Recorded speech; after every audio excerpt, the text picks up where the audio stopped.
ဒီကနေ့ညနေ9 နာရီမှာကစားမဲ့မြန်မာနဲ့ထိုင်းပွဲစဉ်ကတော့အင်ကွင်းမှာဖလားသိမ်းပိုက်နိုင်မလားဆိုတဲ့တမိုင်းဝင်ပွဲကြီးဖြစ်လာပါပြီ။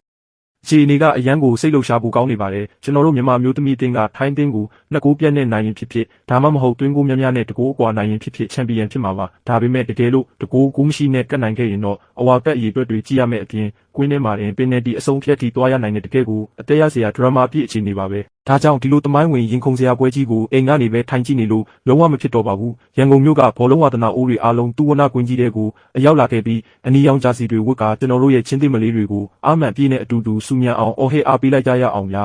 ။တကယ်လို့ကွင်းထဲကိုမလာနိုင်တဲ့အဝေးကပရိသတ်တွေအတွက်လည်း NRTV Sports, NRTV Entertainment Channel တွေနဲ့ Play Sport YouTube Channel တို့ကနေတိုက်ရိုက်ထုတ်လွှင့်ပြသသွားအောင်မှာဖြစ်ပါတယ်။ကွင်းထဲမှာပဲအတူတူဆုံကြမယ်နော်မြန်မာအသင်းချန်ပီယံဖြစ်ပါစေ။